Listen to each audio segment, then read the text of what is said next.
তো ভাই অনেকের কোয়েশ্চেন এসেছে যে দাদা এরকম অনেক চ্যানেল দেখেছি যেগুলোতে দেখা হচ্ছে যে গোপাল ভাঁড়, যেটা সব থেকে আমরা জানি যে গোপাল ভাঁড় ভিডিও আপলোড হওয়ার সাথে সাথেই কিন্তু মিলিয়নের কাছে ভিউজ চলে যায়।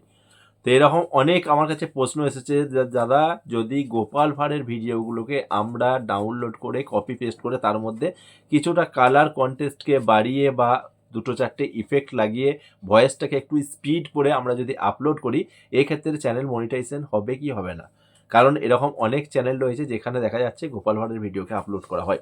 তো ভাই আজকের ভিডিওটা খুব গুরুত্বপূর্ণ ভিডিওটি স্কিপ না করে সম্পূর্ণ দেখুন, কারণ যে টপিকটা একটা চুজ করা হয়েছে গোপাল ভাঁড়ের, তো একদম ট্রেন্ডিং একটা টপিক, ঠিক আছে? তো এই ক্ষেত্রে বলে রাখি কিছু কিছু চ্যানেল রয়েছে ভাই যেগুলো আমরা দেখে থাকি, যেমন লোল গোপাল বলে একটা চ্যানেল রয়েছে, তারপর ডবল গোপাল বলে চ্যানেল রয়েছে।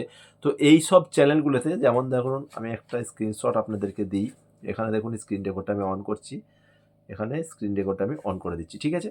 তো কিছু কিছু চ্যানেল রয়েছে ভাই, এখানে দেখুন স্ক্রিন রেকর্ড অন হয়ে গেছে, ঠিক আছে? আমি ইউটিউব অ্যাপ্লিকেশনটা ওপেন করছি, ঠিক আছে? ওপেন করার পর দেখুন এখানে যদি আমরা গোপাল ভাঁড় সার্চ করি, দেখুন এখানে আমরা সার্চ করছি গোপাল ভাঁড় নতুন গল্প, ঠিক আছে?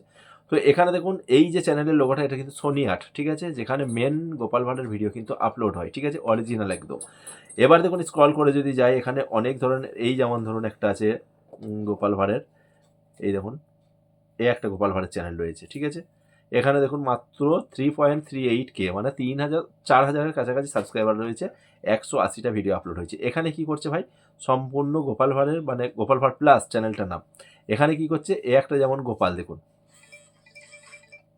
আমি চ্যানেলটাতে ভিজিট করছি, এই যে চ্যানেলটা দেখুন এটা হচ্ছে গোপাল টুনস, এখানে 10,000 সাবস্ক্রাইবার রয়েছে, 54টা ভিডিও। এগুলো কি করছে ভাই, এগুলো হুবহু ভিডিওগুলোকে আপলোড করে দিচ্ছে, মানে ভিডিওটাকে ডাউনলোড করে কিছুটা কালার কন্টেস্টকে বাড়িয়ে আপলোড করছে। কিন্তু এই ধরনের চ্যানেল ভাই কোনো দিনই মনিটাইজেশন পাবে না, ঠিক আছে?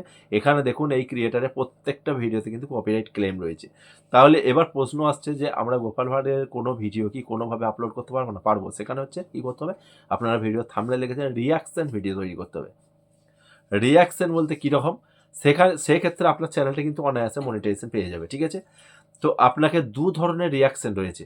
একটা হচ্ছে কি, একটা হচ্ছে ওই যে গোপাল ভাঁড়ের যে মানে এগুলো রয়েছে, ক্যারেক্টারগুলো রয়েছে, আপনি গোপাল ভাঁড়ের ভিডিওটা ডাউনলোড করলেন, সেখান থেকে সেখান থেকে আপনাকে পুরো ভয়েসটাকে উড়িয়ে দিয়ে নিজে কিছু ভয়েসকে ক্রিয়েট করতে পারেন। কিন্তু কিছু কিছু জায়গায় কাট করতে হবে আপনাকে, পুরো হুবহু দেওয়া যাবে না। তো এটা ভাই কিছুটা রিস্কের উপরে দাঁড়িয়ে যাচ্ছে, ঠিক আছে? এক্ষেত্রেও কিন্তু কপিরাইট ক্লেম চলে আসতে পারে। আর দ্বিতীয় যেটা রিয়াকশন, যেটা অনায়াসে চ্যানেলটা মনিটাইজেশন হবে, সেটা হচ্ছে রিয়াকশন ভিডিও। কীরকম রিয়াকশন, আপনি এরকম ফেস ক্যাম ভিডিও আপনাকে করতে হবে, ঠিক আছে?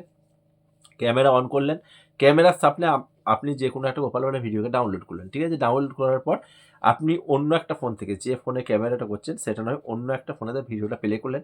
ভিডিওটা প্লে করার পর ধরুন কিছু একটা কাহিনী হচ্ছে যেটা বলছে গোপাল, সেই ক্ষেত্রে কী হবে, সেখানে কী হবে, আপনার যে ভিডিওটা ডাউনলোড করলেন সেটা আপনি যে ফেস ক্যাম ভিডিওটা করছেন ওই স্ক্রিনটা আপনার নিচে ছোট্ট করে কিন্তু চলতে থাকবে, ঠিক আছে?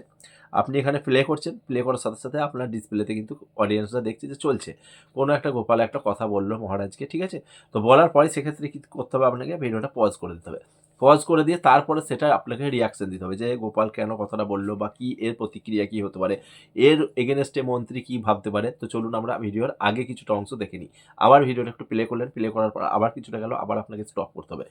এইভাবে অনেক চ্যানেল রয়েছে, শুধু গোপাল ভাঁড় নয় ভাই, যেগুলো অনেক চ্যানেল রয়েছে যেগুলোতে শুধুমাত্র ওই ধরনের রিয়াকশনগুলো দিয়ে থাকে। ওই রিয়াকশন দিলে কিন্তু আপনার চ্যানেলটা অনায়াসে মনিটাইজেশন হবে, এবং আপনাকে এমনভাবে সেটা রিয়াকশনটা দিতে হবে, এমনভাবে আপনাকে কথাগুলো বলতে হবে যাতে অডিয়েন্স আপনার কথাটাও শুনে প্লাস ভিডিওটাও দেখে, ঠিক আছে? এই নয় যে আপনি উল্টোপাল্টা কিছু একটা বলে দিলেন। আপনাকে যেভাবে দেয়া হয়েছে, মানে যেভাবে আপনি স্ক্রিনে চলবে, যে ধরনের কথাগুলো বলছে, সেই ধরনের আপনাকে মজার মজার কিছু কথা অডিয়েন্সকে দিতে হবে, ঠিক আছে? আপনি সিরিয়াস কন্ডিশন থাকলে একটা মজার মধ্যে থাকতে হবে, ঠিক আছে? একটা মজার মধ্যে থাকলে কী হবে, মানুষ কিন্তু আপনার কথাটা শোনার জন্য একটা আগ্রহ থাকবে যে এই এগেনস্টে ওই দাদা কি বলবে কথাটা, ঠিক আছে? এই ধরনের রিয়াকশন করলে তবে আপনার চ্যানেলটা মনিটাইজেশন পাবে। না হলে ভাই গোপাল ভাঁড়ের ভিডিও যদি আপনি হুবহু আপলোড করে দেন, কপিরাইট ক্লেম খাবে। সেক্ষেত্রে কী হবে, আপনার চ্যানেলে কোনো রকম ইফেক্ট পড়বে না, কারণ আমরা জানি কমিউনিটি গাইডলাইন স্ট্রাইক আর কপিরাইট ক্লেম, মানে এই দুটো কিন্তু একদম আলাদা। কমিউনিটি গাইডলাইন স্ট্রাইক পড়ে গেলে সেক্ষেত্রে আপনার চ্যানেলটা কোনোদিনই মনিটাইজেশন হবে না, ঠিক আছে? কিন্তু কপিরাইট ক্লেম হলে কী হয়, আপনার চ্যানেলটা মনিটাইজেশন যদি হয়েও যায়, সেক্ষেত্রে কী হবে, যে রেভিনিউটা আসবে, আপনার যে অ্যাডস হবে, যে রেভিনিউটা পাবেন, সেই রেভিনিউটা কিন্তু ডাইরেক্ট কোম্পানি পাবে, ঠিক আছে? ডাইরেক্ট কিন্তু অরিজিনাল ক্রিয়েটার পাবে। আর আমরা সবাই জানি ভাই গোপাল ভাঁড়ের সোনি আর্ট থেকেই কিন্তু সোনি আর্ট চ্যানেলে কিন্তু আপলোড হয় অরিজিনাল একদম, সেখান থেকে কিন্তু কপিরাইট ক্লেমটা চলে আসবে, ঠিক আছে।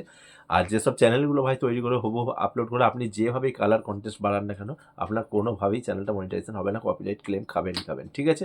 তো চলুন আজকে ভিডিওটা বাড়াবো না, ভালো লাগলে ভিডিওতে লাইক করবেন, বেশি করে শেয়ার করবেন। আশা করি আজকে এই কোশ্চেনটা ছিল বলে এর উপরে ভিডিওটা তৈরি করা। চ্যানেলের নতুন চ্যানেলটিকে সাবস্ক্রাইব করবেন। চলুন আজকে